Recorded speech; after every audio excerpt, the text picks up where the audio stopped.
CPI party శ్రేణులు మహబూబాబాద్ జిల్లాను సమగ్ర అభివృద్ధి చేయాలని, వివిధ మండలాల్లో రెవెన్యూ డివిజన్లో ఉన్నటువంటి సమస్యలు పరిష్కరించాలని, పేదలు వేసుకున్నటువంటి గుడిసెలకు పట్టాలు ఇవ్వాలని, 50 జీవో అమలు చేయాలని, విభజన హామీలు ఉన్నటువంటి ప్రధాన డిమాండు బయ్యారం ఉక్కు పరిశ్రమను ఏర్పాటు చేయాలని, గత 10 సంవత్సరాలుగా బీజేపీ అధికారంలో ఉన్న, టీఆర్ఎస్ ఇక్కడ అధికారంలో ఉన్న ఆ యొక్క పరిశ్రమ ఏర్పాటులో తీవ్రమైనటువంటి నేరపూరిత నిర్లక్ష్యాన్ని వహించినటువంటి నేపథ్యంలో ఈ ప్రభుత్వం కొత్తగా ఏర్పడినటువంటి ప్రభుత్వంలోనైనా ఈ బయ్యారం ఉక్కు పరిశ్రమ ఏర్పాటు చేయాలని డిమాండ్తో ఆందోళన చేస్తూ ఉన్నాం.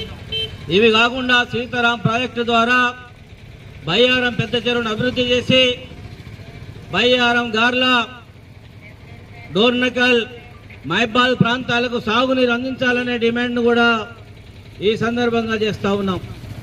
ఇవాళ మహబూబాబాద్ జిల్లాలో ఉన్నటువంటి అన్ని పిఎస్సీలను 30 పడకల ఆసుపత్రులుగా చేసి 24 గంటల సేవలు అందించాలి. మరిపేడలో, తొర్రూరులో 100 పడకల ఆసుపత్రులు నిర్మించాలి. ఇవన్నీ కూడా గత 10 ఏళ్లుగా ఈ ప్రాంతంలో ఉద్యమాల సందర్భంగా అప్పుడున్నటువంటి ఎమ్మెల్యేలకు, మంత్రులకు చెప్పినవే. ఇవాళ కొత్తగా ఏర్పడినటువంటి జిల్లాలో ఇవాళ పాత తరమైనటువంటి ఆ ఎమ్మెల్యేలు, మంత్రులు ఓడిపోయారు.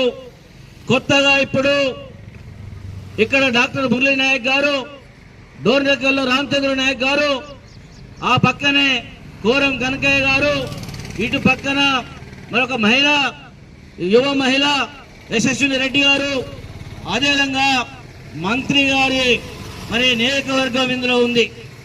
మరి ఇట్లా అందరూ కూడా కాంగ్రెస్ పార్టీకి చెందినటువంటి మంత్రిగా ఉన్నటువంటి సందర్భంగా ఇకనైనా ఈ ప్రాంత అభివృద్ధిని నిర్లక్ష్యం చేయకుండా ఈ బడ్జెట్లో అధిక నిధులు కేటాయించాలని డిమాండ్ చేస్తూ ఉన్నాం. సిపిఐ పార్టీ శ్రేణులు